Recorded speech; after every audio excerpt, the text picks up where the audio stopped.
The emergency session of the Galactic Council had been going for 6 hours, and nothing had changed. Ambassador Park Min-jun sat in the human delegation section, watching the chaos unfold before him. Representatives from 47 different species shouted, argued, and pleaded with each other. The translation devices built into the chamber worked overtime, turning alien words into something everyone could understand. The problem was simple. The solution was not. The Velcron Empire was coming, and no one knew how to stop them. Min-jun glanced at his companion, Captain Lee Soo-jin, who sat beside him in her dark blue uniform. She looked calm, but he knew her well enough to see the tension in her shoulders. Her eyes tracked every speaker, analyzing everything like the military officer she was. "They're panicking," Soo-jin whispered in Korean, keeping her voice low. "Can you blame them?" Min-jun replied in the same language. "The Velcron fleet will be here in 3 days." On the central display, a holographic map showed the approaching threat. Red icons marked 500 warships, all moving toward the Council's home system. The Velcron Empire had been conquering its way across this part of the galaxy for 20 years. They had destroyed 6 civilizations completely. Now, they wanted the Council worlds. A tall, insect-like delegate from the Chirix species stood up. His translation device made his clicking sounds into words. "We have tried everything. Our combined fleet cannot match their numbers. Our weapons barely scratch their shields. We are doomed. We could surrender," suggested a Morphean representative, her tentacles writhing nervously. Perhaps the Velcron would show mercy. Bitter laughter filled the chamber. Everyone knew the Velcron showed no mercy. They took what they wanted and destroyed everything else. The council leader, an ancient Thessian named Elder Vorn, raised his hands for silence. His skin was wrinkled and gray, and he looked tired. "We will not surrender, but we must be realistic. Our military forces are insufficient. Our planetary shields will hold for perhaps a week under sustained bombardment. We need a miracle." I-Fing. Min-jun felt dozens of eyes turn toward the human section. He knew what they were thinking. In that time, humans had become known as excellent traders, skilled diplomats, and clever engineers.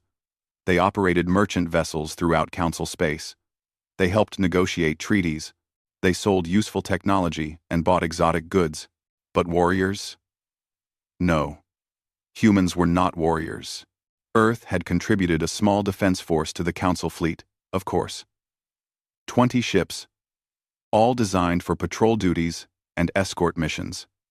Nothing that would help against 500 Velcron warships. Everyone knew humans were peaceful. Soft, some species said privately. Not fighters. Min-jun had worked hard to build that reputation. So had every human ambassador before him. A Velcron transmission interrupted the session. The holographic display shifted, showing the face of Admiral Zrath-Thor. He was a massive creature, covered in thick scales, with 4 arms and eyes that glowed like burning coals. His species had evolved on a high-gravity world, making them incredibly strong and dense. "Galactic Council," Zrath-Thor's voice boomed through the chamber. "You have seen what happens to those who resist the Velcron Empire. 6 civilizations tried to fight us. 6 civilizations are now dust. We do not wish to destroy you, but we will, if necessary. You have 72 hours to surrender.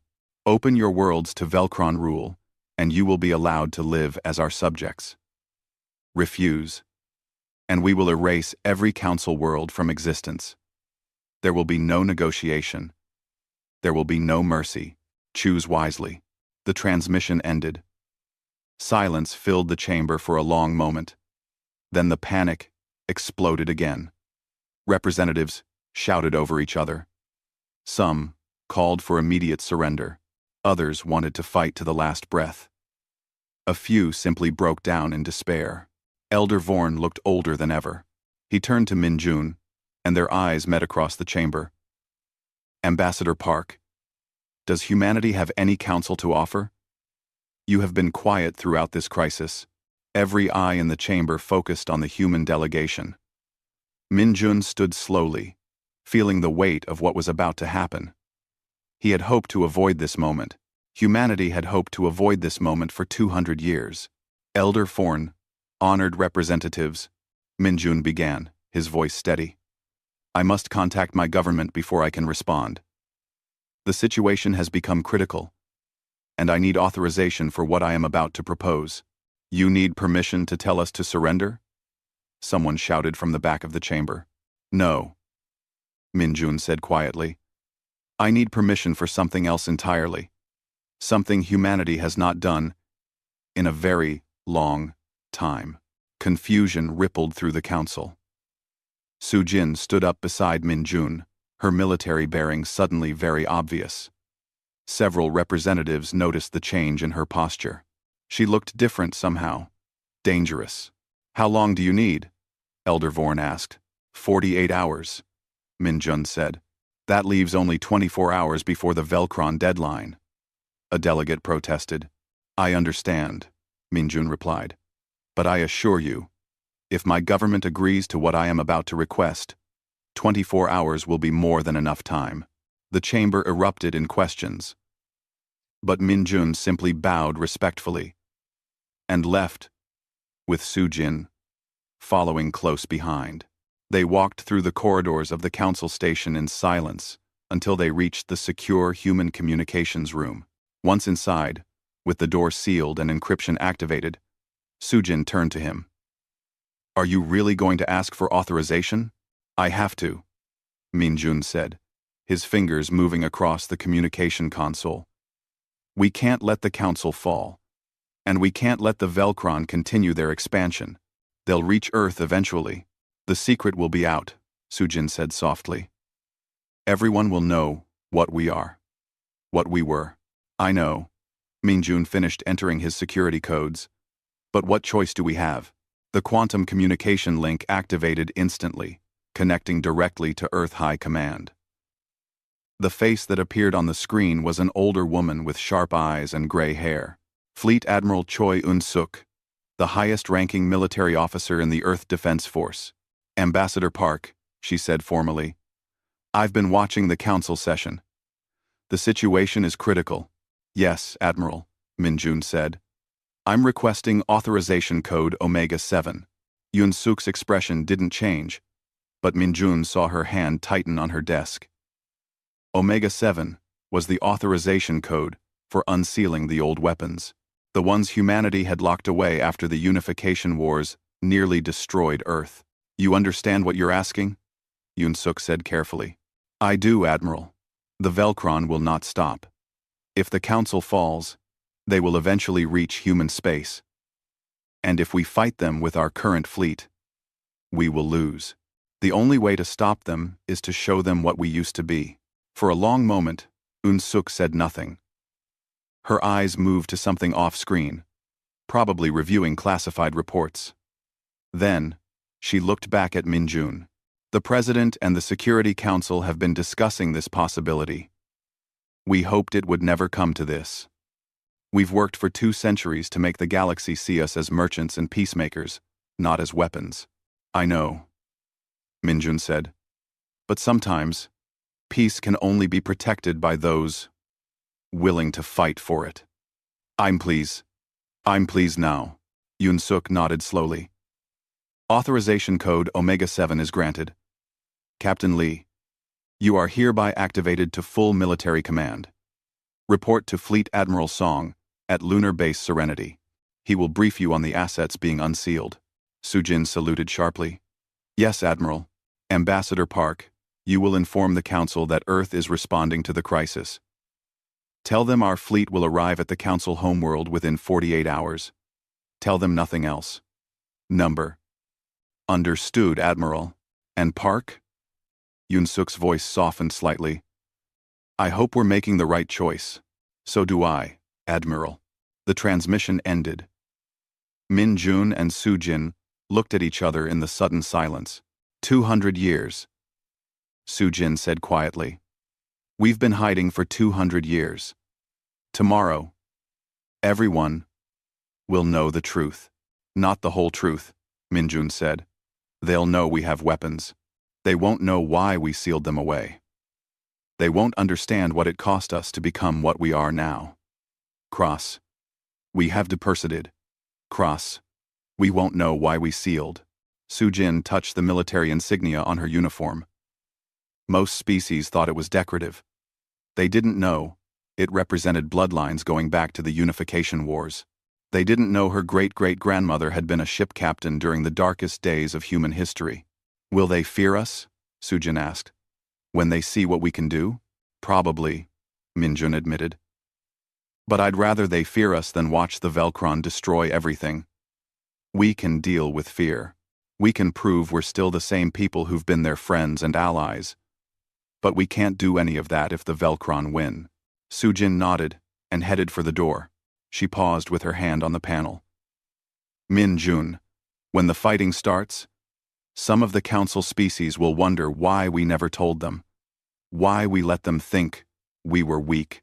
Minjun thought about the history files he had studied. The Unification Wars had killed 3 billion people. They had built machines that could erase cities in seconds. And they had used those weapons against each other until the survivors looked at the devastation and decided to never let it happen again. The weapons had been sealed. The old warships had been hidden on the dark side of the moon and in asteroid fields. Humanity had chosen to start over, to be something better than the monsters they had become. Tell them the truth if they ask, Minjun said finally. We hid our weapons because we were ashamed of what we had built. We were afraid of what we might become if we kept being soldiers. So we chose to be merchants instead. We chose peace. And now we have to choose war again, Sujin said. No, Minjun corrected her gently. Now we have to protect the peace we've built. That's different. The old humanity fought because they enjoyed power. We're going to fight because we have no other choice. We're going to fight to stop people who would destroy everything good we've found out here among the stars. Sujin smiled slightly. That's a nice speech. Think the council will buy it? I hope so. Because in 48 hours, they're going to see things that will terrify them. They're going to wonder if they've been living next to monsters this whole time. We need them to understand that we're still their friends. We're just friends who remember how to be very, very dangerous when we need to be. Sujin saluted and left. Minjun stood alone in the communications room for a long moment, then returned to the council chamber. Elder Vorn looked at him expectantly as he entered. The chamber had quieted somewhat, but tension still filled the air. Representatives watched Minjun with desperate hope. Honored Council, Minjun said formally. I have contacted my government. Earth will respond to the Velcron threat. Our fleet will arrive at the Council homeworld within 48 hours. 20 ships? Someone scoffed. What difference will 20 ships make against 500? Minjun met the speaker's eyes. We're not sending 20 ships. We're sending something else. Something we haven't used in a very long time. What does that mean? Elder Vorn asked. It means, Minjun said, carefully, choosing his words with great precision, that humanity asks the Council to trust us for 48 hours. When our fleet arrives, you will understand. Until then, I can say nothing more. The chamber exploded with questions and protests, but Minjun simply bowed and returned to his seat. He had said all he could. Now everything depended on what happened when the old weapons woke up. On the dark side of Earth's moon, massive hangar doors that had been sealed for 2 centuries began to open. Warning lights activated in facilities that had been dark for longer than most council species had known humanity existed. Ancient systems came online, running through diagnostic checks that had not been performed in generations. And deep in those facilities, in the cold and darkness of space, something stirred. Something that humanity had built long ago and locked away, hoping never to use again. The war machines were waking up, and the galaxy was about to learn the truth about Earth's peaceful merchants and gentle diplomats. They had not always been peaceful. They had not always been gentle. And they had never, ever forgotten how to fight. Captain Lee Soo-jin had never been to lunar base Serenity. Most humans hadn't. It was not on any public maps. Tourist shuttles flew past this region of the moon without ever knowing what lay beneath the gray dust and ancient craters. Even most Earth Defense Force personnel had no idea it existed. The transport shuttle descended toward coordinates that showed nothing but empty lunar surface. Then, as they approached, massive doors began to open in the ground. They were each a kilometer wide, disguised to look like natural terrain. Dust that had settled for 2 centuries billowed up as the ancient mechanisms engaged. Soo-jin felt her breath catch as the shuttle dropped into the facility. The hangar stretched out in all directions, so vast she could not see the far walls. And everywhere she looked, she saw ships, not like the clean, efficient patrol vessels that humanity operated in Council space. These were different. They looked predatory even when motionless. Their hulls were dark, absorbing light rather than reflecting it. Strange geometries covered their surfaces, and even powered down, they seemed to radiate menace. "Welcome to Serenity, Captain," a voice said over the comm. "This is Fleet Admiral Song. Proceed to Docking Bay 7. We have much to discuss, and very little time." The shuttle landed, and Soo-jin stepped out onto a platform that had not felt footsteps in living memory. The air was cold and tasted recycled. Emergency lighting cast everything in a dim red glow. Crew members moved through the facility, but they looked nervous. Many were historians and engineers, not soldiers. They were here because they had studied the old technology, not because they had ever expected to use it. Fleet Admiral Song met her at the platform. He was a man in his 60s, with gray hair and eyes that had seen too much. He wore an old-style military uniform, one from before the modern era. It looked strange on him, like a costume from a museum. "Captain Lee," he said formally, "I wish we were meeting under better circumstances." "As do I, Admiral," Soo-jin replied. Song gestured for her to follow. They walked through corridors lined with equipment that looked ancient and futuristic at the same time. The technology was old, yes, but it had been cutting-edge once, and based on what Soo-jin knew of modern Council weapons, it was still far beyond anything the current galaxy used. "How much do you know about the Unification Wars?" Song asked as they walked. "What everyone knows," Soo-jin said. Earth was divided. Nations fought each other. 3 billion people died. Finally, the survivors unified under a single government and sealed away the weapons that had nearly destroyed us. "That's the simplified version," Song said. "The truth is more complicated. The Unification Wars lasted 40 years. They started with conventional weapons, then nuclear weapons, then things much worse. By the end, humanity had learned to manipulate the basic forces of reality itself. We could tear holes in space. We could stop time in localized areas. We could make matter simply cease to exist." He stopped at a window that overlooked the main hangar. Soo-jin looked down at the ships below. There were 12 of them, each roughly the same size as a Council battlecruiser, but they looked wrong somehow, like they did not quite belong in normal space. "We called them the Requiem class," Song continued. "Each one was designed to end wars, not win them.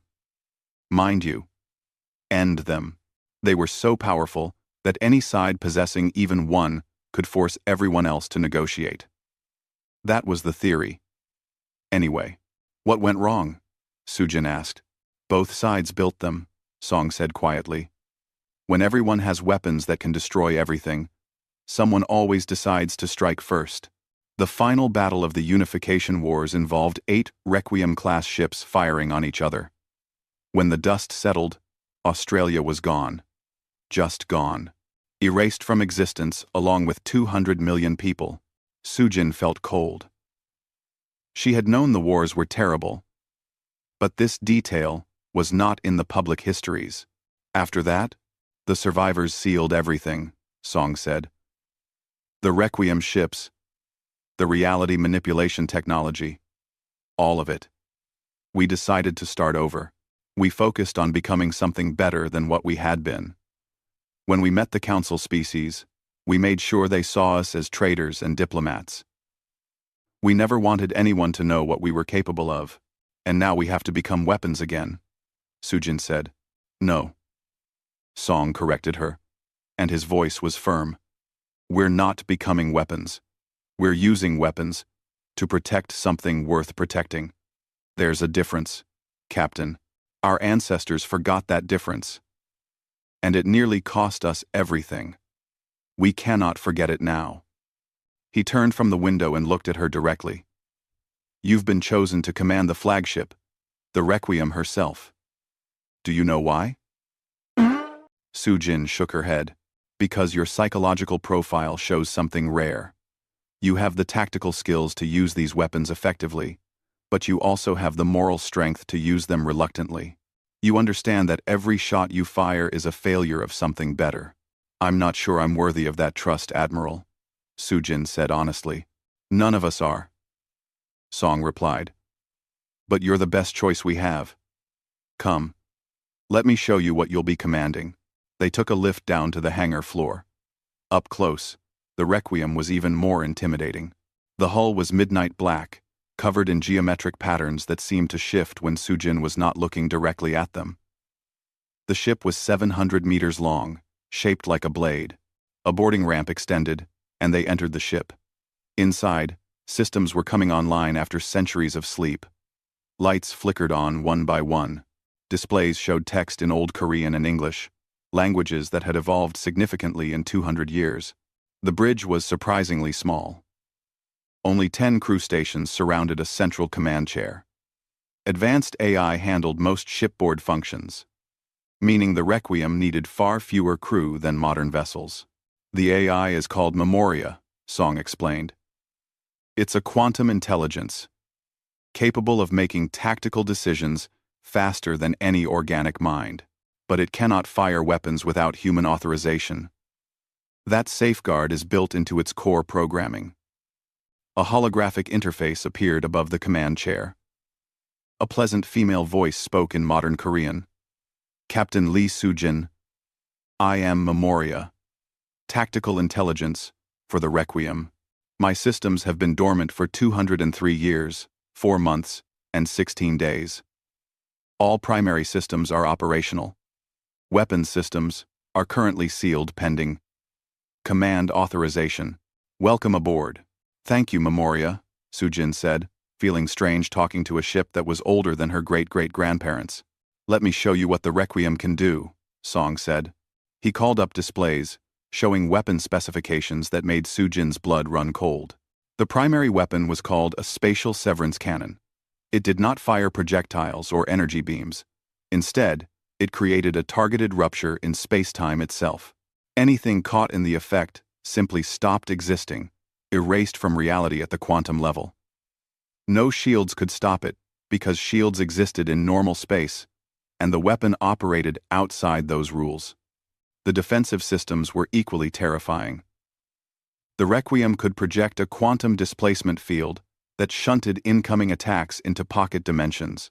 Missiles, energy weapons, even physical projectiles, would simply vanish before reaching the hull. And if something did get through, the hull itself was made from degenerate matter held in stasis fields, making it nearly indestructible. Then there was the time dilation system. The Requiem could create localized fields where time moved at different speeds. An enemy ship could be frozen in time, while the Requiem maneuvered freely. Or the Requiem itself could speed up, moving and thinking faster than anything else in the battle space. How do you fight something like this? Sujin asked quietly. You don't, Song said. That was the problem. These ships were designed to be invincible.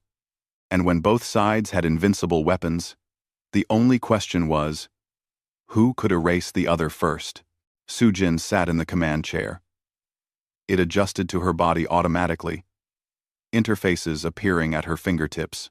She could feel the ship around her, sense its systems through the neural link that was part of the chair. The Requiem was awake and ready, and it wanted to fly again. The other 11 ships are being crewed as we speak, Song said. Most of the crew are like you, historians and researchers who specialized in old military technology. We've been training in simulators for the past few hours, getting used to systems we've only read about in files. Will we be ready in time? Sujin asked. We'll have to be. The Velcron fleet will reach the Council homeworld in 46 hours. We leave in 12 hours.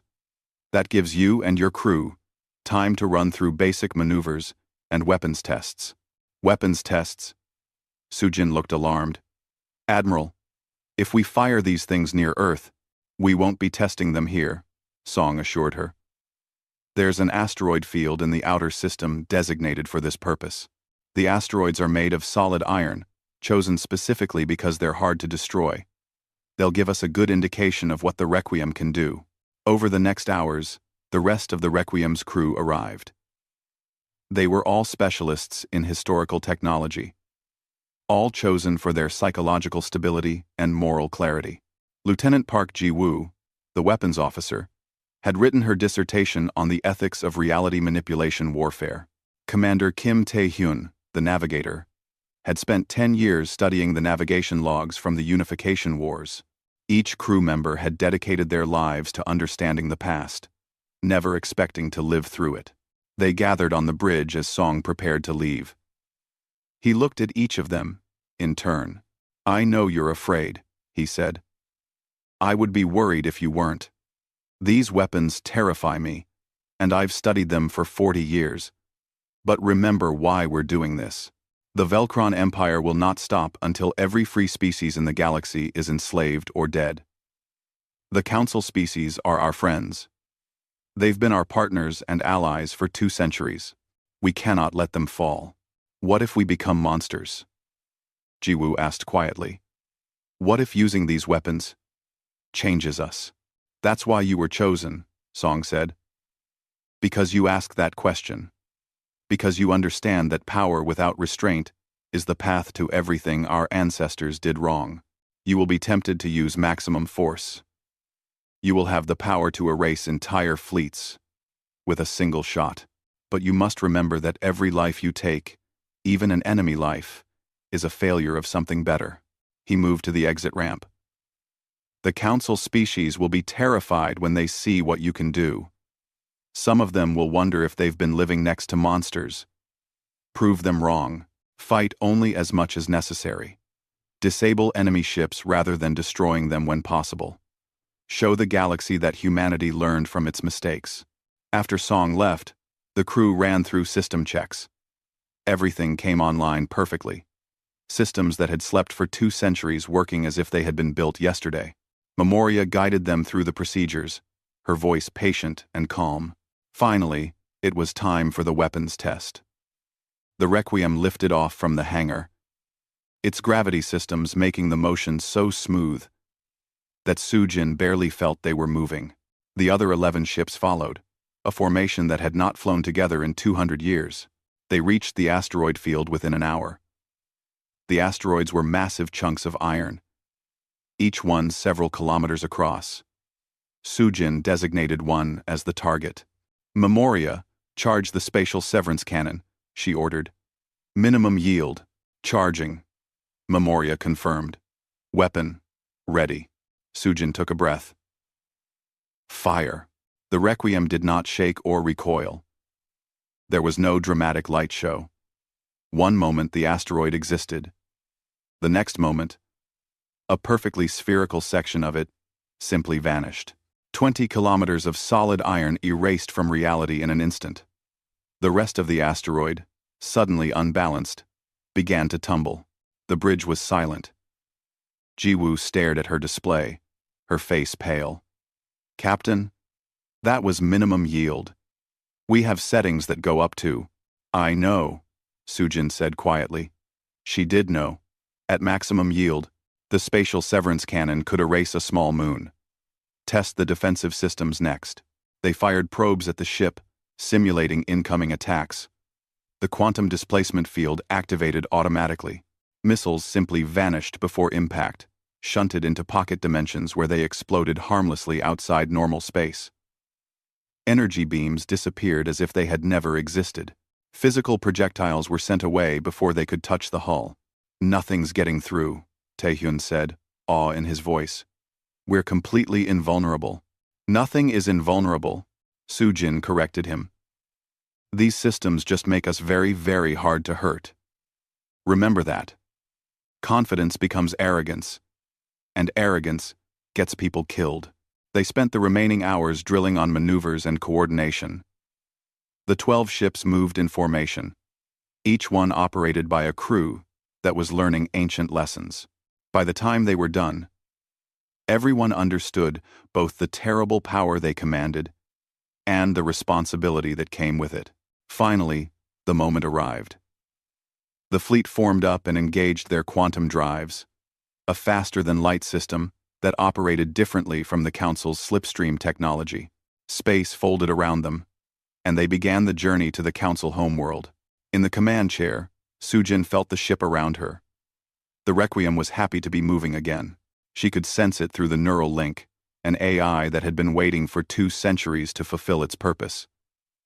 But that purpose had been designed by people who thought power alone could solve problems. "Memoria," Sujin said quietly. "What was your last mission?" "Before the ships were sealed? My final mission was classified," Memoria replied. "But I can tell you the result. I participated in the final battle of the Unification Wars. I fired 17 times. Each shot removed an enemy vessel from existence. 3,214 people died by my weapons. After the battle, I asked my captain if we had won. What did they say? They said that when you have to ask if you won, you probably lost. Then they cried. I have spent 200 years analyzing that statement. I believe I finally understand it." "What's your understanding?" Sujin asked. "Victory is not measured in enemies destroyed," Memoria said. "It is measured in what you protect and who you become in the process of protecting it.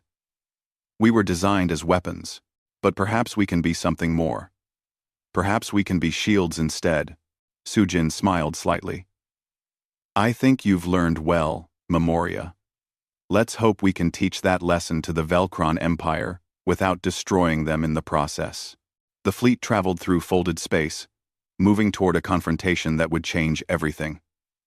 Behind them, Earth waited nervously. Ahead of them, the Council braced for what was coming, and the Velkron Empire prepared their 500 warships, confident in their superiority. None of them were ready for what humanity's forgotten war machines would do when they finally arrived. Admiral Zrath Thor stood on the command deck of his flagship, the Endless Conquest, and felt pleased with himself. Before him, displayed on screens that covered the entire forward wall, the Galactic Council's home system waited helplessly. Their pathetic fleet of 200 ships had arranged itself in a defensive formation around the inhabited worlds. It would make no difference. 500 ships, Zrath Thor said to his second-in-command. "Against their 200. This will be over quickly. Should we offer surrender terms again, Admiral?" the officer asked. "No," Zrath Thor replied. "They had their chance. Now, they will learn what happens when lesser species refuse the Empire's generosity." Zrath Thor was a Velkron of the old bloodlines, from a family that had conquered 7 star systems before the Empire even existed. His species had evolved on a world with crushing gravity and lethal predators. They were built for war, with armored scales, 4 powerful arms, and reflexes faster than most species could track. Every Velkron was a warrior. Their entire culture celebrated strength and conquest, and they had never lost a battle. Not once in 20 years of expansion.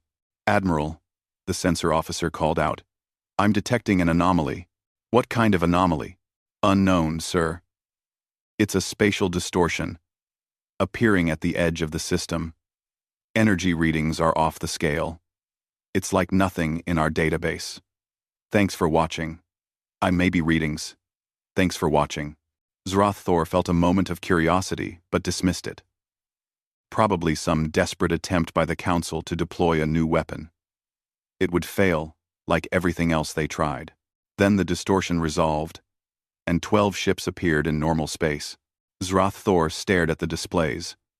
The ships were smaller than his battle cruisers, each one maybe 700 meters long. Their hulls were dark, almost black, covered in strange geometric patterns. They looked old and outdated compared to the sleek Velkron warships. 12 ships? Zrath Thor laughed. The Council is even more desperate than I thought. What species built those? Some. The sensor officer worked at his console, running identification protocols. After a moment, his expression became confused. Admiral, the computer identifies them as human vessels, but that makes no sense. Humans don't have ships like that. They operate merchant vessels and small patrol craft. Humans? Zrath Thor's laughter grew louder. The merchants? The traders? They send 12 obsolete warships against my 500? This is insulting.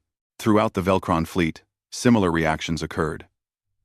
Commanders looked at their screens with disbelief and amusement. Humans were known throughout the Council as peaceful, non-threatening species. They sold goods, negotiated treaties, and built trade stations. They were not warriors. On the Council fleet, the reaction was different. Ambassador Park Min-jun stood on the command deck of the Council's lead ship beside Elder Vorn. When the human fleet appeared, Min-jun closed his eyes briefly and took a deep breath. "That's what you were waiting for?" Elder Vorn asked, confusion in his voice. 12 ships? Ambassador, I appreciate the gesture, but 12 ships cannot turn this battle. The Velkron outnumber us badly already. Adding 12 more vessels will not change the outcome. Elder Vorn, Min-jun said quietly. I suggest you move your fleet back. Put at least 1 million kilometers between your ships and the Velkron. Why? What difference will that make? Because in about 5 minutes, you will see things that will be difficult to believe. I want your people safe. When that happens, the tone in Min-jun's voice made Elder Vorn hesitate. The human ambassador looked different somehow. He stood straighter, his expression harder than Vorn had ever seen. There was something in his eyes that had not been there before. Something that made the ancient Thessian wonder what humans really were beneath their friendly exteriors. All ships, Vorn ordered slowly, retreat to distance of 1 million kilometers. Maintain defensive formation. The Council fleet began to move. On the Velkron flagship, this caused more laughter. They're running already, Zrath Thor announced. Before we even fire a shot. This is what happens when weak species try to fight. They remember they are prey. Should we pursue, Admiral? An officer asked. Not yet. Let them retreat. Let them feel their fear grow. Then we will destroy them slowly, so they have time to regret their defiance. The 12 human ships moved forward in formation, positioning themselves between the Velkron fleet and the Council worlds. They looked impossibly small against the mass of Velkron warships. It was like watching insects challenge a stampede. Zrath Thor decided to be merciful. He would give the humans one chance to flee before destroying them. He opened a communication channel to the lead human vessel. Captain Lee Soo-jin's face appeared on his screen. Zrath Thor was surprised. She looked young, with sharp eyes, and an expression that showed no fear. Most species showed fear when facing the Velkron fleet. Human captain, Zrath Thor said, his voice carrying the weight of authority. I am Admiral Zrath Thor of the Velkron Empire. You have positioned your vessels between my fleet and my targets. This is foolish. I will give you one opportunity to withdraw. Take your 12 ships and leave this system. Do this, and I will let you live. Soo-jin looked at him for a long moment. When she spoke, her voice was calm and steady. Admiral Zrath Thor, I am Captain Lee Soo-jin of the Earth Defense Force. On behalf of humanity and our allies in the Galactic Council, I order you to withdraw your fleet from this system immediately. The Velkron command deck fell silent. Then laughter erupted. Zraththor himself laughed so hard his scales rattled. An order? The humans were giving him an order? Captain, Zraththor said when he could speak again. You have 12 ships. I have 500. You are either insane or stupid. Which is it? Neither, Sujin replied. I am a human who remembers what my species used to be. I am trying to give you a chance to survive. Please, withdraw your fleet. I don't want to do what I'm about to do. The tone of her voice made Zraththor pause. She did not sound afraid. She did not sound like she was bluffing. She sounded sad, like someone preparing to do something terrible, but necessary. You threaten me? Zraththor said, anger replacing amusement. You dare threaten the Velkron Empire? I'm not threatening you, Sujin said. I'm warning you. There's a difference.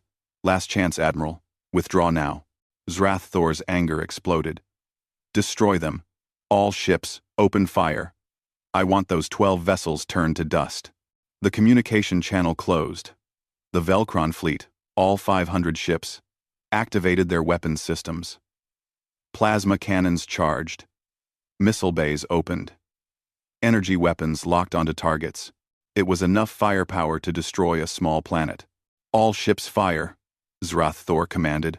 Space lit up with destruction. Thousands of plasma bolts and energy beams erupted from the Velkron fleet. Missiles by the hundreds streaked toward the human ships. It was a wall of death, enough firepower to overwhelm any defense system ever built. The human ships did not move. They simply waited as the massive attack approached. On the Requiem's bridge, Sujin watched the incoming fire.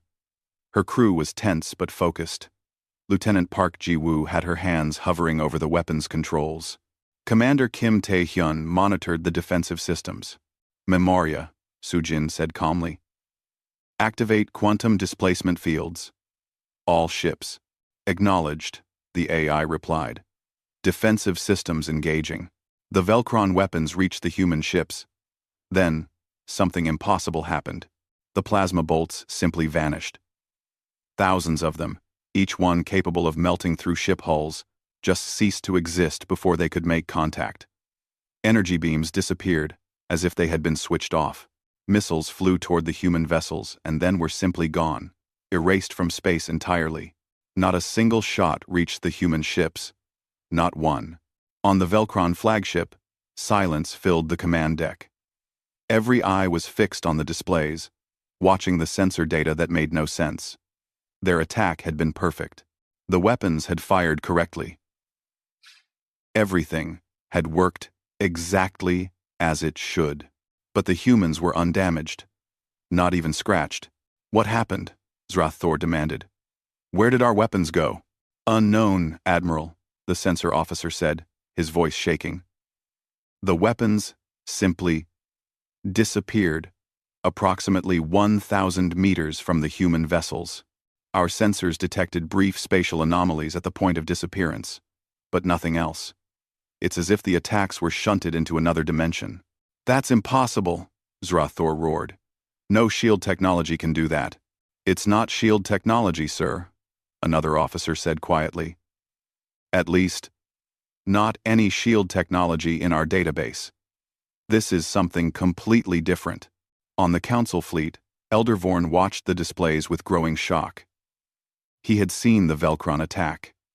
He knew how powerful their weapons were. His own fleet's shields could not have survived even a fraction of that firepower. But the human ships had not even tried to dodge. They had simply made the attack disappear. What are they? Vorn whispered.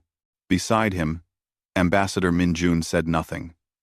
His expression was sad, like someone watching a terrible secret revealed. Sujin opened a channel to the Velkron flagship. Admiral Zraththor, you have fired on us. By the laws of war, we are now permitted to respond.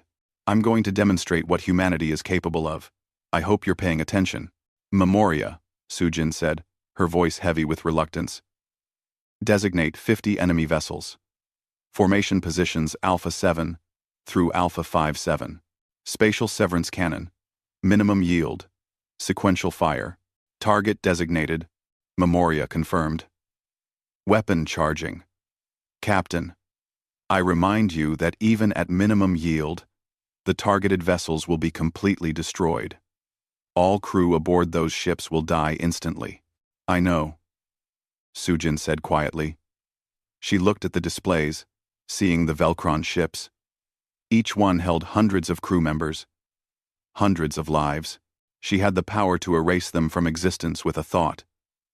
But they won't stop unless they understand what they're facing. Fire. The Requiem fired. There was no dramatic light show, no visible beam. Space simply rippled, and one of the Velcron battlecruisers ceased to exist. One moment it was there, a massive vessel bristling with weapons. The next moment, there was only empty space where the ship had been. Not destroyed, not blown apart, just gone. Memoria fired again. Another ship vanished. Then another. The sequential targeting meant the weapon fired once every 2 seconds. In the space of 100 seconds, 50 Velcron warships simply stopped existing. 300 meters of armored hull, hundreds of crew members, advanced weapons systems, all erased from reality completely. The Velcron fleet panicked. Ships broke formation. Commanders shouted. Confused orders. Nothing in their training or experience had prepared them for weapons that simply removed targets from existence. Zrath Thor stared at his displays, watching 50 of his ships disappear. His mind tried to understand what he was seeing, but it made no sense. His scales had gone pale, a Velcron reaction to extreme stress. "What weapon is that?" he whispered. His sensor officer looked at the readings, his hands shaking as he worked.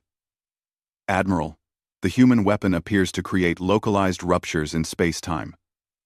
The targeted vessels are not destroyed. They are erased at the quantum level. There is no defense against this. Shields are meaningless because the weapon operates outside normal space." Zrath Thor felt something he had never experienced in his entire life. Fear. Real. Genuine. Fear. "All ships, concentrate fire on the human vessels," he ordered. "Every weapon we have, fire everything." The Velcron fleet responded. Thousands more weapons fired at the human ships. Energy weapons, kinetic projectiles, plasma torpedoes, fusion bombs. Everything the Empire had developed over centuries of conquest. It was 10 times the firepower of the first attack, and once again, none of it reached the human ships. The quantum displacement fields simply shunted everything into pocket dimensions. The humans sat calmly in the middle of the firestorm, completely untouched. Sujin watched the second attack disappear. She felt sick. She had just killed thousands of people. It did not matter that they were enemies. It did not matter that they had attacked first. She had used weapons that should never have been unsealed, and people had died because of it, but she could not stop now. The Velcron had to understand. "Memoria," she said, her voice barely above a whisper. "Deploy the planet killer countermeasure. I want them to see what we can defend against." In the Velcron fleet, Admiral Zrath Thor made a desperate decision. He ordered the deployment of their most powerful weapon, the one they had used to destroy 6 civilizations. It was a quantum compression bomb, designed to collapse matter at the atomic level. When it detonated, it would create a chain reaction that could destroy an entire planet. The Velcron called it the final word. The weapon launched from the flagship, accelerating toward the human fleet. It was massive, 50 meters long, covered in stabilization fields to keep the compressed matter contained until detonation. Zrath Thor watched it fly. This would work. It had to work. Nothing could survive the final word. The human ships would be obliterated, and this nightmare would end. On the Requiem, alarms sounded. Memoria's voice remained calm. "Captain, detecting Velcron planet killer weapon. Time to detonation. 30 seconds. Recommend immediate evasion. No, Sujin said. Let it come. Then show them what we can do. The quantum compression bomb reached the human fleet. The Velcron watched, hoping against hope that their ultimate weapon would succeed where everything else had failed. The bomb exploded, and then the explosion simply stopped. One moment, there was a growing sphere of destructive energy, enough to erase all 12 human ships and probably damage the nearby Velcron vessels as well. The next moment, the explosion was frozen in time, held in stasis by fields the Velcron could not even begin to understand. The frozen explosion hung in space like a miniature sun, completely contained. The human ships sat calmly beside it, undamaged. Then the Requiem did something that made every species watching question reality itself. It created a small portal in space and simply pushed the frozen explosion through it. The portal closed, and the explosion was gone, sent to some other dimension or location where it could detonate harmlessly. Silence filled every ship in the system. Council species watched in shock. Velcron commanders stared at their displays in disbelief.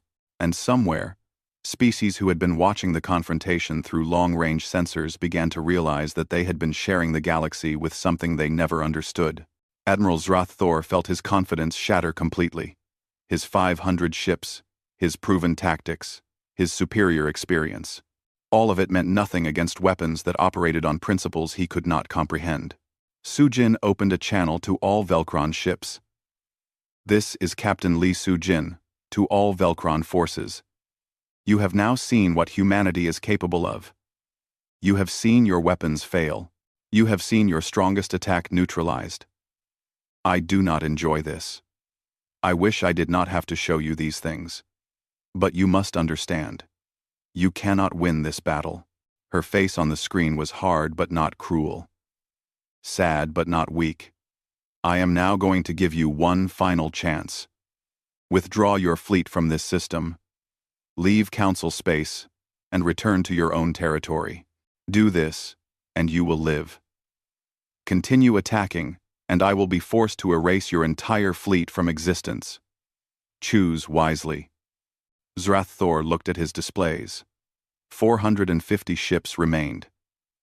Against 12 human vessels that could not be harmed and could delete his ships at will. There was no shame in retreating from an enemy that could manipulate reality itself. But he was Velcron. He was a warrior of the old bloodlines. He would not retreat. Never, he transmitted back. The Velcron Empire does not surrender. We do not retreat. We win, or we die as warriors. Sujin closed her eyes briefly. She had hoped it would not come to this. Then I'm sorry, she said quietly. Tell them we need reinforcements. Admiral Zrath Thor watched his communication displays light up with incoming messages from his fleet. His commanders wanted orders. His captains wanted to know what to do. His warriors wanted to understand how they could fight an enemy that their weapons could not touch. He had no answers for them. Admiral, his second-in-command said quietly, perhaps we should consider the human offer. Our weapons are ineffective. Their defensive systems are beyond anything we can counter. Retreating now would preserve the fleet and allow us to develop countermeasures. Zrath Thor turned to face him. Are you suggesting we run from merchants? From traders? The Empire has never retreated. Not once in our entire history. If we start now, every species in the galaxy will see us as weak. Our conquered territories will rebel. Our allies will abandon us. But Admiral, then we die as Velcron, Zrath Thor said firmly. He opened fleet-wide communications. All ships. This is Admiral Zrath Thor. I know you are confused. I know you are afraid. But we are Velcron. We are warriors. Our ancestors conquered 7 star systems with nothing but courage and determination. We will not be defeated by 12 ships, no matter what weapons they possess. He could see doubt on his officers' faces. But they were trained to obey. Prepare for full fleet assault. All weapons. All ships. Coordinated strike. If their defensive systems can absorb individual attacks, we will see if they can handle everything we have, firing at once. Deep in the Velcron fleet, something else was happening. A coded transmission was being sent to distant space. Admiral Thor had allies in the Imperial Command, and they had been watching this battle with growing concern. When the final word failed, they made a decision. They would send reinforcements. 300 more Velcron warships, each commanded by officers who believed in the Empire's destiny to rule the galaxy. They would arrive in 4 hours, and together, 800 ships would destroy these mysterious humans or die trying. On the Requiem, Captain Lee Soo-jin received a report from Memoria. Captain, long-range sensors have detected quantum communications from the Velcron flagship. They appear to be requesting reinforcements. How many? Soo-jin asked, though she suspected she already knew the answer. Analysis suggests approximately 300 additional warships. Estimated arrival time, 4 hours. Soo-jin's weapons officer, Lieutenant Park Ji-woo, turned in her seat. Captain, we should destroy the Velcron fleet now, before their reinforcements arrive. 800 ships will be much harder to deal with than 500. Harder for who? Soo-jin asked quietly. We can disable any number of ships. But that's not the question, is it? The question is, how many people have to die before they understand? They're calling for reinforcements, Ji-woo pointed out. They're not going to give up. Soo-jin knew she was right. The Velcron were warriors to their core. They would keep fighting until they won, or until they were all dead. She had hoped that demonstrating humanity's power would be enough to make them retreat. But she had underestimated their pride. Memoria, open a channel to Ambassador Park on the Council command ship. Ambassador Min-jun's face appeared on the screen. He looked tired and worried. Captain Lee, the Council has been watching the battle. They have questions. I imagine they do, Soo-jin said. What do you need from me? The truth would be a good start, Min-jun replied. Elder Vorn and the other representatives want to know what humanity really is.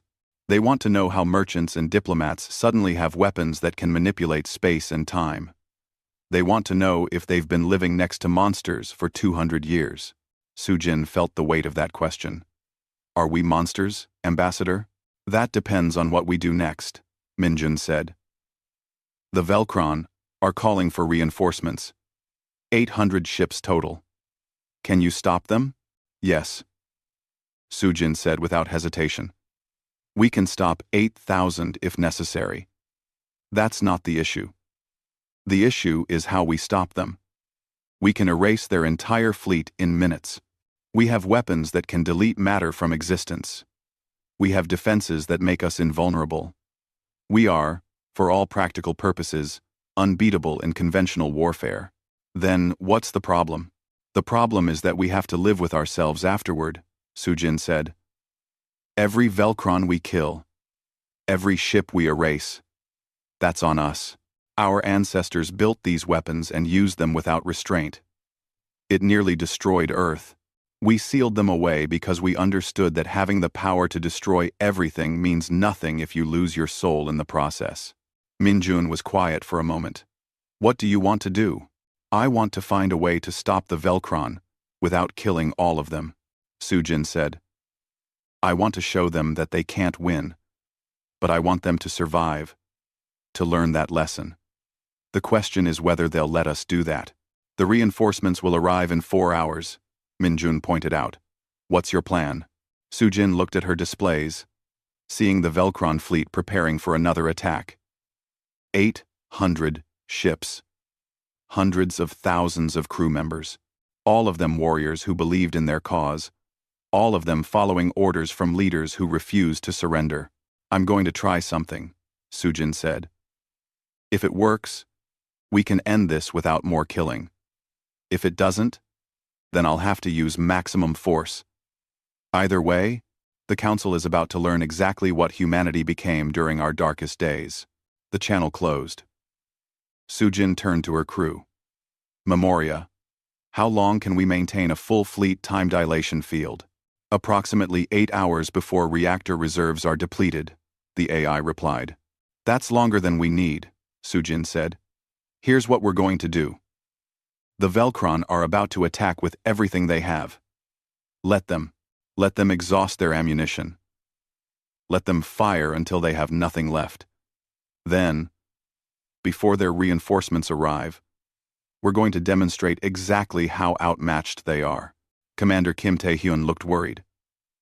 Captain, if we just sit here and absorb their attacks, they might think we're vulnerable.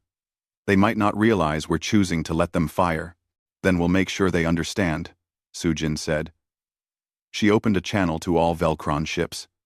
Admiral Zrath Thor, I know you're planning another attack. I know you've called for reinforcements. I'm going to make you an offer. Fire everything you have at us. Use every weapon, every missile, every energy cell. Exhaust your entire fleet's ammunition. And when you're done, when you've thrown everything you have at us and accomplished nothing, I want you to really think about what that means. Zrath Thor's face appeared on her screen. You mock us? No. Sujin said sincerely. I respect you. You're warriors. You're brave. You refuse to give up. Those are admirable qualities. But courage without wisdom is just another word for suicide. Fire at us. Prove to yourself and your warriors that you tried everything. Then, maybe, you'll be ready to listen. The channel closed. On the Velcron flagship, Admiral Zrath Thor felt torn. The human captain was offering to let him attack. She was essentially giving him free shots, knowing his weapons could not harm her ships. It was the most insulting thing he could imagine, but it was also an opportunity. Maybe, if they concentrated enough fire, if they hit the human ships with absolutely everything simultaneously, maybe they could overwhelm whatever defensive systems the humans used. All ships, Zrath Thor ordered. Charge all weapons. When I give the command, I want simultaneous fire from every vessel. Plasma cannons, missiles, kinetic weapons, energy beams, everything. Hold nothing back. Throughout the Velcron fleet, crews rushed to obey. Weapons systems that had already been used were recharged. Missile bays were reloaded. Backup power was diverted to energy weapons. Every commander received the same order: fire everything. On the Council command ship, Elder Vorn watched the Velcron preparations with growing dread. Ambassador Park, the Velcron fleet is preparing for a massive assault. The human ships are not evading. Why are they not moving? Because they don't need to, Min-jun said quietly. Elder Vorn, what you're about to see is a demonstration of why humanity sealed our weapons away. Watch carefully. This is what we used to be. The Velcron fleet fired. Not in waves, not in sequential attacks, but everything at once. 450 warships releasing their entire arsenal in a single, overwhelming assault. Tens of thousands of plasma bolts filled space. Missiles by the thousands screamed toward their targets. Energy beams bright enough to damage unshielded sensors crisscrossed the battle space. Kinetic projectiles moving at relativistic speeds created trails of distorted space-time. It was enough firepower to destroy several planets. It was the concentrated military might of an empire that had conquered 6 civilizations. It was everything the Velcron had, all focused on 12 human ships. The human vessels simply sat there and let it come. On the Requiem, Memoria announced calmly. Incoming fire detected. Estimated time to impact, 20 seconds. Quantum displacement fields, operating at maximum efficiency. All defensive systems functioning perfectly. Steady, Sujin said to her crew. Remember, we're trying to teach them a lesson, not humiliate them. Let them see that they tried their absolute best. The Velcron assault reached the human fleet. Space itself seemed to scream as impossible amounts of energy and matter converged on a single point. Sensors on the Council ships overloaded from the sheer intensity of the attack. It was like watching a star go supernova in slow motion. And then, as before, everything simply disappeared. The quantum displacement fields absorbed every single shot. Plasma bolts were shunted to pocket dimensions. Missiles vanished before impact. Energy beams ceased to exist. Kinetic projectiles were sent somewhere else. Somewhen else. The attack lasted for 5 minutes, the Velcron pouring out everything they had. When it finally ended, when the last weapon had discharged and the last missile had vanished, the human ships remained exactly where they had been, undamaged, unmoved, not even dirty. In the Velcron fleet, stunned silence followed. They had fired everything. Every weapon, every ammunition type, every tactical option they possessed. And they had accomplished nothing. Not a scratch, not a dent, nothing. Zrath Thor stared at his displays, his 4 arms hanging limply at his sides. His scales had gone completely pale. A Velcron's body's response to devastating stress. Around him, his officers looked at each other with expressions of shock and disbelief. "What are they?" someone whispered. Before Zrath Thor could respond, the human captain opened a channel again. "You're out of ammunition. Rather's not of fails. You're out of ammunition," Sujin said. "Your reinforcements won't arrive for another 3.5 hours. Your ships are effectively defenseless. I could destroy your entire fleet right now, and there's nothing you could do to stop me." She paused, letting that sink in. "But I'm not going to do that. Instead, I'm going to show you something. Memoria. Activate full defensive grid. All ships. Around the 12 human vessels, space began to ripple. The quantum displacement fields that had been protecting individual ships suddenly expanded, linking together into a single, massive field. It grew larger and larger, eventually encompassing the entire battle space. The Council fleet, the Velcron fleet, even the nearby planets were suddenly enclosed in a bubble of altered space-time. "What you're experiencing now is a quantum displacement field at maximum power," Sujin explained.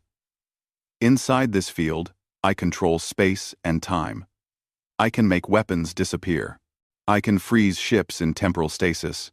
I can erase matter from existence. I am, essentially, a goddess of this small pocket of reality." Throughout the Velcron fleet, panic was beginning to set in. They were trapped inside this field with an enemy they could not harm, who could destroy them at will. "But here's the thing," Sujin continued, her voice softer now. "I don't want to be a goddess. I don't want to have this power. My ancestors built these weapons during a terrible war. They used them without restraint, without mercy. They killed billions of their own people. They nearly destroyed our entire species. When the war finally ended, the survivors looked at what they had become and were horrified." She paused. "We sealed these weapons away. We promised ourselves we would never use them again unless absolutely necessary. For 200 years, we kept that promise. We became traders and diplomats instead of warriors. We made friends instead of conquering territories. We chose peace." On the Velcron flagship, Zrath Thor was listening now. Really listening. "But you forced our hand," Sujin said. "You threatened our friends. You would not accept peace or diplomacy. So we had to become weapons again. And I hate it. I hate having this much power. I hate knowing I can kill all of you with a thought. Do you understand what I'm saying, Admiral?" For the first time in the conversation, Zrath Thor found his voice. "You're saying you don't want to fight." "I'm saying I wish I didn't have to," Sujin corrected. "But if you make me choose between letting you destroy the Council and using these terrible weapons, I will choose to use them. I'll hate myself afterward, but I'll do it." Long-range sensors detected new spatial distortions. The Velcron reinforcements were arriving early. 300 fresh warships emerged from their faster-than-light travel, joining their allies in the battle space. Zrath Thor felt a moment of hope. Maybe with 800 ships, they could overcome whatever the humans had. But Sujin just looked sad. "Your reinforcements are here," 300 ships with full ammunition and fresh crews. Admiral, please think carefully about what you do next. You've seen what we can do. You've seen your weapons fail. You've felt what it's like to be completely outmatched. Do you really want to watch 300 more ships and their crews die? In the arriving fleet, the ranking officer was Admiral Crusade, a Velcron female of the warrior caste. She immediately assessed the situation, seeing the strange field surrounding the battle space. Seeing her allies' ships apparently undamaged, but motionless. Admiral Zrath Thor, she transmitted. We have arrived as requested. We are ready to assist in destroying the human vessels. Before Zrath Thor could respond, Sujin's voice cut across all channels. Admiral Crusade, I am Captain Lee Sujin, of Earth Defense Force. Your fleet has just entered a quantum displacement field controlled by my ships. Before you do anything else, I recommend you watch this demonstration. Memoria, Sujin said quietly. Target the closest uninhabited moon. The Requiem fired. The small moon, a ball of rock roughly 200 kilometers in diameter, simply ceased to exist. One moment it was there, orbiting peacefully. The next moment, there was only empty space where it had been. That was 10% yield, Sujin said into the stunned silence. At maximum yield, I can erase a planetary body the size of your homeworld. I have 11 more ships with identical capabilities. Between us, we could sterilize your entire empire. In a matter of days, she let that sink in. But we don't want to do that. We don't want to be genocidal monsters. We just want you to stop attacking our friends and leave council space. Is that really such an unreasonable request? Admiral Crusade looked at the empty space where the moon had been. She had commanded warships for 30 years. She had participated in 17 conquests. She thought. She understood warfare. She understood nothing. What do you want from us? She asked, her voice shaken. I want you to live, Sujin said simply. I want your crews to go home to their families. I want your warriors to tell stories about the battle, where they faced impossible odds. I want you to remember this day and choose a better path. Is that possible? Can the Velcron Empire learn to stop conquering and start coexisting? Zrathor and Crusade looked at each other across their communication channels. They were warriors. They were conquerors. Retreat and coexistence were not in their nature. But neither was suicide. And staying here, facing these human weapons, would be exactly that. If we withdraw, Zrath Thor asked slowly, what happens to the Empire? What happens to our territories? That's between you and the Council, Sujin said. Humanity will not dictate terms. We're not conquerors. But I imagine the Council will want certain guarantees. Probably some kind of monitoring to ensure you don't start conquering again. That would destroy the Empire, Crusade said. The Empire destroyed itself when it decided conquest was more important than coexistence, Sujin replied.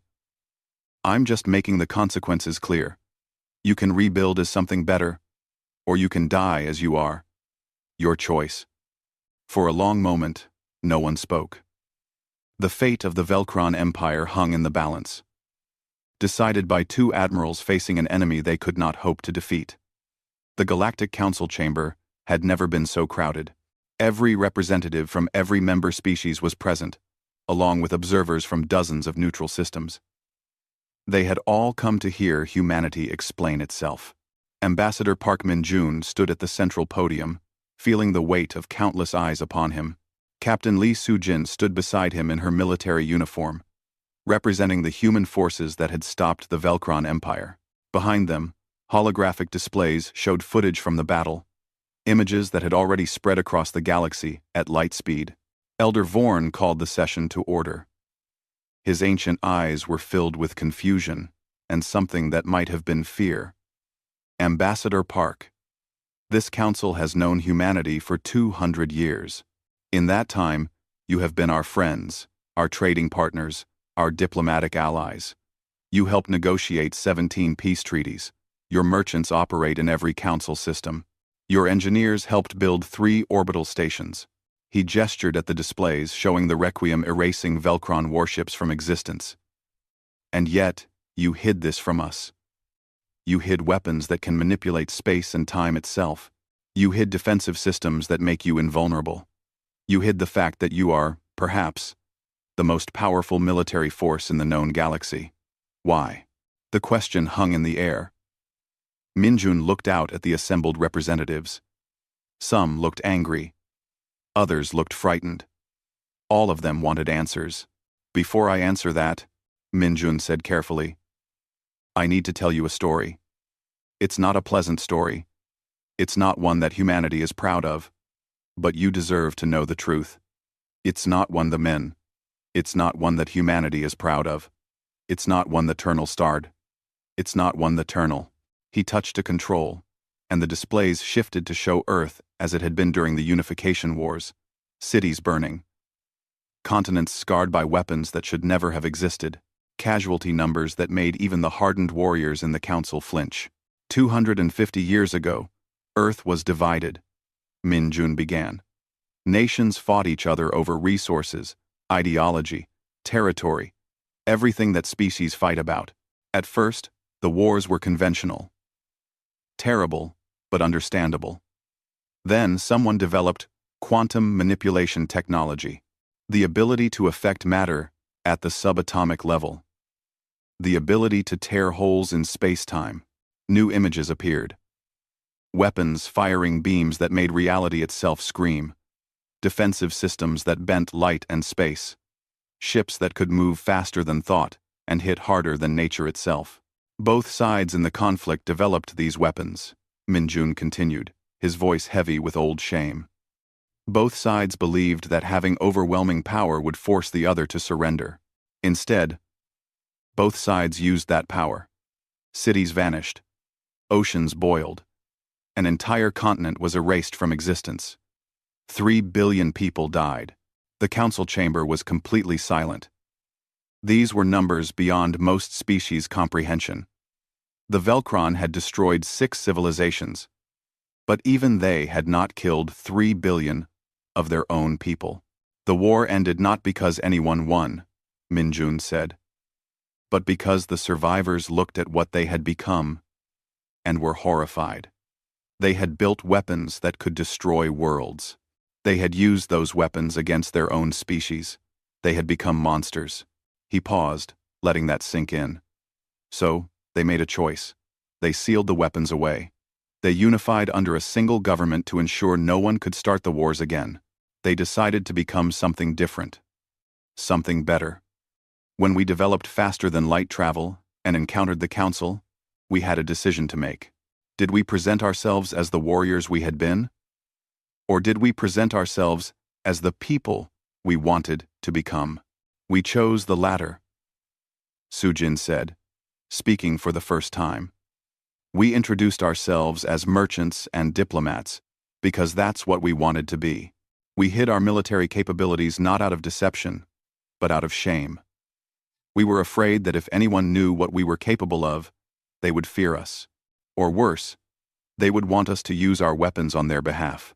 A Chirik representative stood up, his translation device turning his clicks into words. But you did use your weapons. You used them against the Velcron. Yes, Minjun acknowledged. Because the Velcron gave us no choice. They refused every diplomatic solution. They threatened to destroy every council world. We could have stayed hidden, kept our secret, and let our friends die. Or we could reveal what we were and stop the Velcron. We chose our friends. And now everyone knows. A Morphean delegate said, her tentacles writhing nervously. Everyone knows that humans have weapons that can erase planets. How are we supposed to feel safe with you? Access. This was the critical moment. Minjun had known this question was coming. Everything depended on how he answered it. You ask how you can feel safe with us? Minjun said quietly. Let me ask you a different question. The Velcron Empire had 800 warships. Captain Lee and her fleet had the power to destroy all of them in minutes. Every ship, every crew member, every warrior. She could have erased them from existence without breaking a sweat. But she didn't. Do you know why? The council waited. Because despite having the power to commit genocide, we choose not to. Minjun said. That's the real secret of humanity. Not that we have terrible weapons. Many species have terrible weapons. The secret is that we remember what happens when you use those weapons without restraint. We remember the price of letting power overcome wisdom. Sujin stepped forward. During the battle, I disabled 50 Velcron ships before they understood what they were facing. I could have destroyed 500. I could have erased their reinforcements when they arrived. I had the power to end the Velcron Empire completely, but instead, I spent 5 minutes letting them fire at us, exhausting their ammunition, showing them they couldn't win. Do you know why I did that? Why? Because I wanted them to survive, Sujin said simply. I wanted them to learn. I wanted them to go home and remember the day they faced an enemy they couldn't defeat, and I wanted them to choose a better path. Dead warriors can't learn. Dead warriors can't change. Dead warriors are just corpses and tragedy. She looked around the chamber. Yes, humanity has weapons that terrify you. They terrify us too. That's why we sealed them away. That's why we hoped never to use them. But we used them to protect our friends, and we used them with restraint. Doesn't that tell you something about who we are? A new voice spoke up. It was Ambassador Krishvar of the Velcron Empire, recently arrived under diplomatic protection. She stood with difficulty, her scales still pale from the trauma of the battle. I was there, she said. I commanded 300 ships. I arrived expecting to join a glorious battle. Instead, I watched humans erase a moon from existence with one shot. I knew, in that moment, that they could do the same to our homeworld, to every Velcron world. They had the power to commit genocide against my entire species. She looked at Minjun and Sujin, but they didn't. The human captain told us we could go home. She told us we could live and learn. She had the power to destroy us. And she chose mercy instead.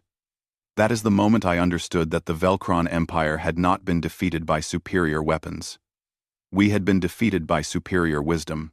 The Velcron ambassador sat down. In the silence that followed, Elder Vorn stood up slowly. Ambassador Park, Captain Lee. I believe I speak for many here when I say that we are not angry that you hid your capabilities. We are grateful that you used them to protect us. But we must ask, what happens now? How do we proceed knowing that humanity possesses such power? Minjun had prepared for this question too. We propose a new relationship. Humanity will serve as a defensive force for the Council, but only as a last resort. We will not police the galaxy. We will not impose our will on others. We will not conquer or threaten. But if another force like the Velcron Empire emerges, if someone threatens the peace and freedom that the Council represents, then yes, we will respond. We're offering to be guardians, Sujin said. Sleeping guardians. We'll seal our weapons again, return them to the darkness, where they've waited for 200 years. We'll go back to being merchants and diplomats. But everyone will know that if needed, if there's truly no other choice, the weapons can wake up again. And you want nothing in return? A delegate asked suspiciously. No territory? No special status? No tribute? We want exactly what we've always wanted, Minjun said. To be your friends and partners. To trade peacefully. To share knowledge and culture. The only thing that changes is that now you know we can protect those friendships if necessary. Elder Vorn considered this for a long moment. Then he looked at the other representatives. I would like to propose a vote. All in favor of accepting humanity's proposal and recognizing them as defensive guardians of the Council. Please indicate. When teen use it. One by one, hands, tentacles, claws, and other appendages rose throughout the chamber. Not every species voted in favor.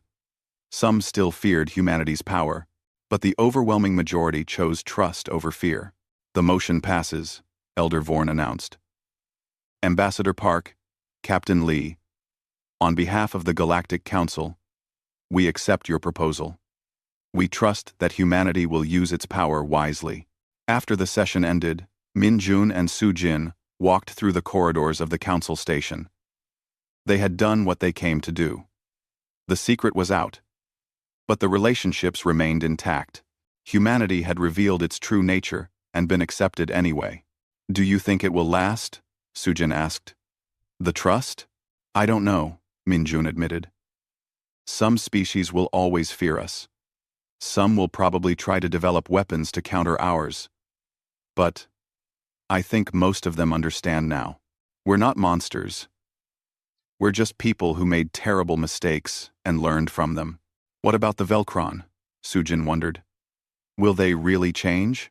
"Ambassador Krishvar is meeting with Elder Vorn right now," Min-Jun said. "The Council is demanding complete withdrawal from conquered territories, reparations, and a transition to a more democratic government.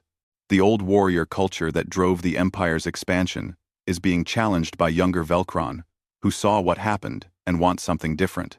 So we changed them by not destroying them," Su-Jin said thoughtfully. "Maybe that's the lesson," Min-Jun replied. "Power is easy. Restraint is hard. Killing is simple. Teaching is complicated. But in the long run, the hard choices are the ones that matter." They reached the human quarters, where the crew of the Requiem was preparing to return to Earth. The ship would be sealed again, returned to its dark hangar on the lunar surface. With luck, it would stay there for another 200 years or more. Su-Jin found herself thinking about her great-great-grandmother, the ship captain who had fought in the final battles of the Unification Wars. That woman had used weapons like the Requiem, without hesitation. She had killed thousands of people in the name of victory. And when the war ended, she had been among the survivors who looked at what they had done and decided never to repeat it. "Captain Lee," a voice said behind them. It was Elder Vorn, accompanied by several other council representatives. "May I speak with you privately?" Min-Jun nodded and left, giving them space. Su-Jin waited, wondering what the ancient Thessian wanted. "I watched the battle recordings very carefully," Vorn said quietly. "I saw every decision you made, every choice. You had multiple opportunities to destroy the Velcron fleet completely. You chose not to. Why?" Su-Jin thought about how to answer. "Because my great-great-grandmother made the other choice. She used maximum force. She killed without hesitation. And when the war ended, she spent the rest of her life haunted by the faces of the people she had killed. She told my grandmother that victory without mercy is just another form of defeat. I didn't want to repeat her mistakes. Your restraint saved the Velcron Empire," Vorn said. "It also saved the Council. If you had destroyed 800 warships and all their crews, we would have been grateful, but horrified. We would have wondered if we had traded the Velcron threat for a human threat. But you showed us that humans can have terrible power and still choose mercy. That is why we trust you. W have an arrest and descriptional." He paused, his ancient eyes meeting hers. "It is also why I must ask you a difficult question. What would you have done if the Velcron had not surrendered? If they had kept fighting until you had no choice?" Su-Jin met his gaze steadily. "I would have used maximum force. I would have erased their fleet from existence. I would have done it quickly to minimize suffering. But I would have done it. And then I would have gone home and cried for every life I had taken, even though they were enemies. Because that's what it means to be human. We can do terrible things when necessary, but we never forget that they're terrible." Vorn nodded slowly. "That is the answer I hope to hear. Not that you would never use your full power, but that you would never use it without cost to your soul. That is the difference between a warrior and a weapon. A weapon has no conscience. A warrior carries the weight of every choice. He turned to leave, then paused. Your great-great-grandmother would be proud of you, Captain Lee. You inherited her power, but not her burden. You learned from her mistakes without having to live through them yourself. That is a rare gift. After Vorn left, Sujin stood alone in the corridor. Through the viewport, she could see Earth in the distance, a blue and green jewel against the black of space. Somewhere on that planet, the weapons were being prepared for sealing again. The Requiem would sleep, and hopefully, would not wake for generations. But Sujin knew the weapons would never truly sleep. They would wait in the darkness, ready if needed. And future generations of humans would have to make the same choice her generation had made. To be guardians, not conquerors. To protect, not destroy. To use terrible power with wisdom and restraint. She hoped they would make the right choice. 3 months later, Ambassador Min Jun sat in a small observation lounge on the council station, watching ships come and go. Velcron vessels were withdrawing from their conquered territories, returning home to face an uncertain future. Council ships were escorting them. Not as conquerors, but as peacekeepers, ensuring the transitions went smoothly. Captain Lee joined him, holding 2 cups of tea. She had stayed at the council station as a liaison between Earth Defense Force and council security. The Requiem was back in its lunar hangar, sealed and waiting. I got a message from Admiral Krishvar, Sujin said, sitting down. The Velcron government is in chaos. Half the Empire wants to continue the old ways. The other half wants complete reform. It's going to be messy for a while. Treed. Change always is, Min Jun replied. But at least they have the opportunity to change. That's more than they would have had if we had destroyed them. Do you think we made the right choice? Sujin asked. Sometimes I wonder if we should have just stayed hidden. Let the galaxy sort out its own problems. Min Jun shook his head. The council species are our friends. We've lived alongside them for 2 centuries. When friends are in danger, you help them. That's not complicated. But now everyone knows what we are. Sujin pointed out. Some species look at us with fear now. Some with suspicion. The easy relationships we had are gone. True, Min Jun agreed. But they're being replaced with honest relationships. Before, we were friendly traders. Now we're friends who happen to be very dangerous when necessary. I think I prefer the honesty, even if it's more complicated. They sat in comfortable silence for a while, watching the stars. Somewhere out there, thousands of light years away, the Velcron Empire was learning to be something new. Somewhere behind them, Earth was returning to peaceful commerce and quiet diplomacy. And somewhere in between, the council species were adjusting to the reality that their gentle human friends were also the most powerful military force in the galaxy. Memoria sent me a message, Sujin said after a while.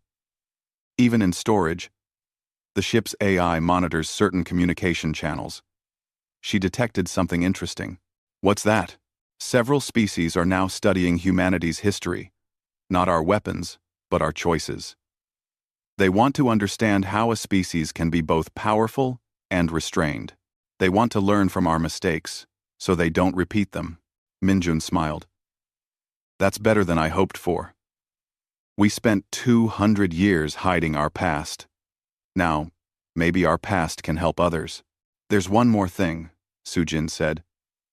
A university on Thessia is starting a new course. It's called The Ethics of Power. Lessons from Earth's Unification Wars. They've asked if I would consider teaching it after I retire from active service. Are you going to do it? I think so, Sujin said. Someone should teach the next generation that having power is not the same as having wisdom. That being able to destroy everything doesn't mean you should. That the hardest battles are not against enemies, but against your own worst impulses. Your great-great-grandmother would approve, Min Jun said. I hope so. Sujin replied quietly. I hope all our ancestors would approve. We took the weapons they built for destruction and used them for protection instead. We remembered their mistakes and chose differently. Maybe that's the best memorial we can give them. Far away, in the cold darkness of the lunar surface, the Requiem waited in its hangar. Its weapons were sealed, its systems were dormant, but somewhere in its quantum mind, Memoria dreamed of the day when a captain had chosen mercy over destruction, restraint over revenge, wisdom over power. And in that dark silence, the ancient AI understood something that its creators had not known during the terrible wars that birthed it. True strength was not measured in firepower or defensive capability. True strength was measured in the ability to have overwhelming power and choose not to use it. Humanity had learned that lesson at terrible cost. Now they were teaching it to the galaxy, not through lectures or preaching, but through simple demonstration. They had revealed themselves as weapons of terrible power, and then they had chosen to be guardians instead. It was a lesson the galaxy would remember for a very long time. And perhaps, in some distant future, when new threats emerged and new choices had to be made, that lesson would make all the difference. The war machines slept. The warriors became merchants again. The weapons waited in darkness. And across the galaxy, species looked at humanity with new understanding. They were not monsters hiding among them. They were people who had faced their own darkness and chosen to become something better. They had the power to destroy everything, and they used it only to protect. They remembered what they had been, but they chose what they would become. And that, in the end, was the real story. Not about weapons that could erase worlds, but about people who chose not to use them. Not about power without limits, but about wisdom that knew when to stop. Not about warriors who conquered, but about guardians who protected. Earth's forgotten war machines had awakened. They had shown the galaxy what humanity was capable of. And then, most importantly, they had gone back to sleep. That was the true power.